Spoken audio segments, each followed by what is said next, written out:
Hi hello' everyone, মই দীপিকা ডেকা মোৰ চেনেললৈ আপোনালোকক স্বাগতম জনাইছো আৰু সকলোলৈকে ভোগালী বিহুৰ শুভেচ্ছা জনাই আজিৰ ভিডিঅ'টো মই ষ্টাৰ্ট কৰিব লৈছো। আপোনাৰ ঘৰত সৰু ল'ৰা ছোৱালী আছে নেকি, বা যিসকল ল'ৰা ছোৱালী পঢ়া শুনাত মনোযোগ নাই তেনেকুৱা ধৰণৰ ল'ৰা ছোৱালী আপোনাৰ ঘৰত যদি আছে এই ভিডিঅ'টো আপোনাৰ কাৰণে। আজিকালি দেখিছো প্ৰায়বিলাক ল'ৰা ছোৱালী বহুত উৎপতীয়া হয়, বা তাৰ মাজতো বহুত শান্ত শিষ্ট ল'ৰা ছোৱালী আছে। কিছুমান ল'ৰা ছোৱালী ইমান বেছি উৎপাত যে তেওঁলোকে মানে ঘৰৰ বাকীখিনি মানুহে পুৰা একদম শান্তি নাইকিয়া হৈ গৈছে।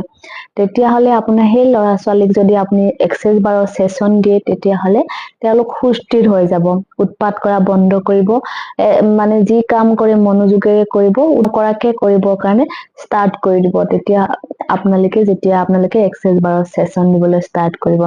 আৰু এনেকুৱা কিছুমান ল'ৰা ছোৱালী আছে পঢ়াত অলপো মনোযোগ নাই, আজিকালি মেক্সিমাম ল'ৰা ছোৱালীয়ে কি কৰে মোবাইলতে টাইম পাছ কৰিব বিচাৰে ডাঙৰক দেখি দেখি। কিন্তু সেই ক্ষেত্ৰত যদি আপোনালোকে চেচন দিয়ে তেওঁলোকৰ পঢ়াৰ মনোযোগ বাঢ়িব, ধাউতি বাঢ়িব।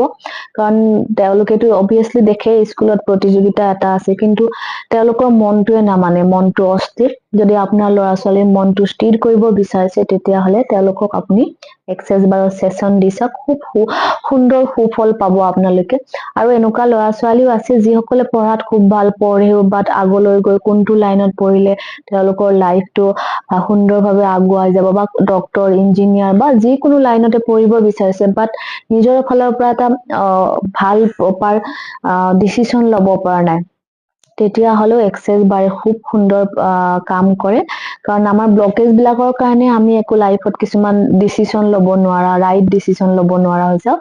এক্সাৰচাইজ বাৰৰ চেচনে আমাৰ চব ধৰণৰ বডিৰ ব্লকেজ খোল খাই দিয়ে। সেই গতিকে যিসকল মানে তেনেকুৱা দোমোজাত থকা ল'ৰা ছোৱালী আছে তেওঁলোকে এক্সাৰচাইজ বাৰৰ চেচন লৈ চাব পাৰে। দোমোজাত নাথাকিলেও ষ্টুডেন্ট খিনি বা চব মানুহৰ কাৰণে এক্সাৰচাইজ বাৰ বহুত বেছি বেনিফিচিয়েল হয়, বেনিফিটৰ কাম কৰে। যিসকলে মানে এক্সাৰচাইজ বাৰ বিলিভ কৰে বা এক্সাৰচাইজ বাৰৰ সুফল পাব বিচাৰে তেওঁলোকে এক্সাৰচাইজ বাৰ লৈ চাব পাৰে। ল'ৰা ছোৱালী আজিকালি পঢ়াত ইমান বেছি বুজা হৈ গৈছে ন, বহুত বেছি চাবজেক্ট, বহুত বেছি লোড হৈ গৈছে, তেওঁলোকে মানে কেতিয়াবা কনফিউজ হৈ যায়, হেভি ফিল কৰে, তেতিয়াও এক্সাৰচাইজ বাৰৰ চেচন দিব পাৰে আপোনাৰ ল'ৰা ছোৱালী। মহিলা খিনিয়ে বেছিকে বিশ্বাস কৰে, কিন্তু পুৰুষ খিনিয়ে এক্সাৰচাইজ বাৰ কমকে বিশ্বাস কৰে। যদি এবাৰ তেওঁলোকে সুফল পাই যায় তেওঁলোকে কিন্তু নিজে শিকিয়ে লয়, মানে মই যিমান খিনি মানুহ পাইছো প্ৰথমতে বিশ্বাস কৰা নাছিলে, বাট যেতিয়া চেচন এটা লৈ চালে তেওঁলোকে শিকিবৰ কাৰণে আগ্ৰহ হৈ যায়, ইমান ভাল এটা এবিলিটি জানিব পাৰে। প্ৰথমতে কিন্তু পুৰুষ খিনিয়ে অলপ কমকে বিশ্বাস কৰে, কিন্তু যিখিনিয়ে বিশ্বাস কৰে পুৰা শিকি লয়। আপোনালোকৰ যদি তেনেকুৱা ধৰণৰ ল'ৰা ছোৱালী প্ৰব্লেম ফেচ কৰি আছে তেতিয়াহলে তেওঁলোকক এক্সাৰচাইজ বাৰৰ চেচন দি চাব পাৰে। আৰু লগতে যদি তেওঁলোকক আপুনি ঘৰৰ মাক দেউতাকেও শিকি লব পাৰে তেনেকুৱা ল'ৰা ছোৱালী ঠিক কৰিবৰ কাৰণে, কাৰণ এক্সাৰচাইজ বাৰৰ যিটো সুফল ন, তেতিয়া আপুনি ফেচ কৰি থকা প্ৰব্লেমটো একদম জল্দি নাইকিয়া কৰিব পাৰিব। তাৰ কাৰণে আপোনালোকে এক্সাৰচাইজ বাৰৰ চেচন লৈ চাওক, যদি পচিবল হয় আপোনালোকে ক্লাছ কৰক, কাৰণ ইয়াৰ নিচিনা ইমান জল্দি কাম কৰা মডেলিটি এতিয়ালৈকে চাগে নাই ওলোৱা। খুব জল্দি কাম কৰে এক্সাৰচাইজ বাৰে। এক্সাৰচাইজ বাৰৰ এটা হ'ল, বহুতে এক্সাৰচাইজ বাৰ কি হয় এতিয়াও নাজানে, মই থুল মূলকে কৈ দিছো যে এক্সাৰচাইজ বাৰ হৈছে এটা স্পৰ্শ চিকিৎসা থেৰাপি হয়, যিটো আমি মূৰত টাচ কৰি কিনে 32টা পইণ্ট আছে, আমাৰ বেলেগ বেলেগ ষ্টেটমেন্ট আছে, সেইকেইটা মুখৰ ভিতৰতে মাতি আমি চেচনটো দিয়া হয়। চেচনটোৰ টাইমিং হয় 1 ঘন্টা।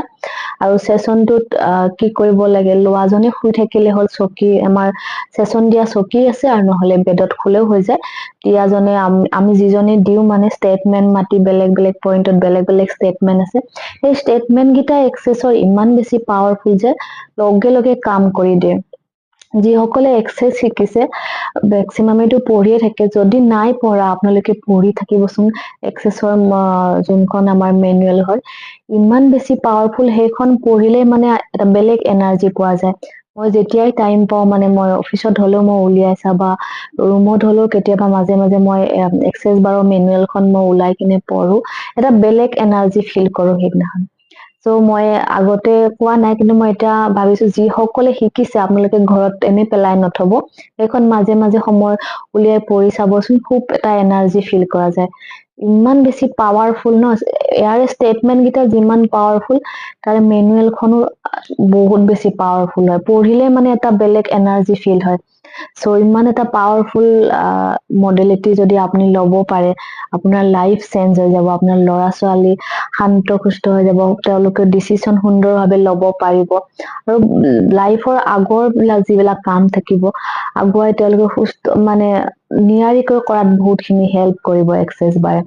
সেয়েহে কৈছো, যিসকলে এতিয়ালৈকে এক্সেছ বাৰৰ চেচন লৈ পোৱা নাই বা এক্সেছ বাৰৰ বিষয়ে জানা নাই, তেওঁলোকে নিশ্চয় এক্সেছ বাৰ জানি কিনে চেচন লৈ চাওক, নহলে পচিবল হলে শিকি লওক। ঘৰখনত প্ৰত্যেকখন ঘৰতে এজন হলেও এক্সেছ বাৰ শিকা মানুহ থকাটো বহুত ইম্পৰ্টেন্ট হৈ গৈছে, কাৰণ আজিকালি জানেই আমাৰ যোনটো এটা পৰিৱেশৰ সৃষ্টি হৈছে, মানুহৰ না খাদ্য খানা ভাল, না পৰিৱেশ ভাল, হাই কাজিয়া দুৰ্ঘটনা যিকোনো ঘটিয়ে থাকে।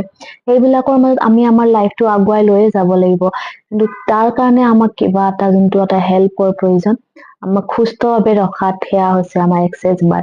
এক্সেছ বাৰে আমাক সুন্দৰভাৱে যিকোনো চিটুৱেশ্যনতে আমাক আগুৱাই নিয়াত বহুতখিনি হেল্প কৰে।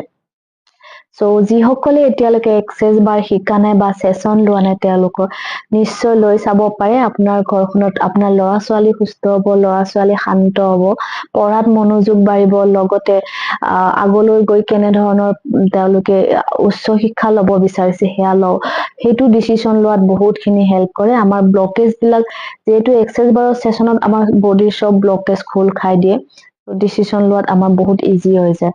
যিসকলে মানে ভাবি আছে এক্সেছ শিকিম বুলি, আপোনালোকে জল্দি জল্দি শিকি লওক, কাৰণ আপোনাৰ লাইফটো চেঞ্জ হওঁতে বেছি টাইম নালাগে। এদিনৰ এক্সেছ বাৰ ক্লাছ বা এদিনৰ চেচন এটাই আপোনাৰ লাইফ সুন্দৰভাৱে চেঞ্জ কৰি দিব। সো আপোনালোকে শিকক এক্সেছ বাৰ যিমান পাৰে, কাৰণ আমি শিকি কিনে বা মানুহক দি মানুহক শিকাই যিখিনি সুফল পাইছো, সেইখিনি আপোনালোকক জনাবৰ কাৰণে ট্ৰাই কৰিছো, যিসকলে জানা নাই বা এতিয়ালৈকে এক্সেছৰ চেচন লৈ চোৱা নাই। সো প্লিজ আপোনালোকে চেচন এবাৰ হলেও লৈ চাওক, আপুনি তেতিয়া গম পাব যে এক্সেছ হয় কি একচুৱেলি।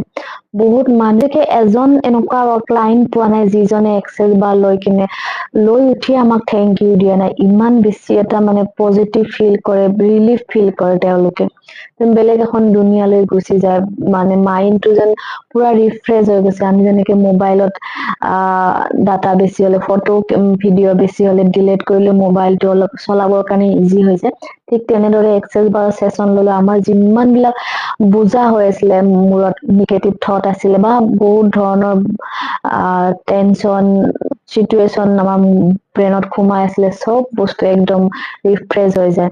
আপোনালোকে যিসকলে এতিয়ালৈকে এক্সেছ বাৰৰ চেচন লোৱা নাই বা শিকা নাই, তেওঁলোকে জল্দি জল্দি যোগাযোগ কৰক, শিকক, এক্সেছ বাৰ এবাৰ লৈ চাওক, তাৰপিছত আপোনালোকৰ লাইফে চেঞ্জ হৈ যাব।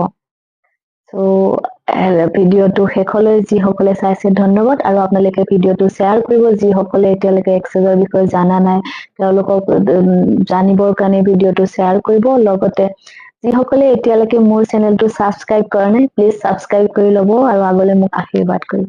ধন্যবাদ।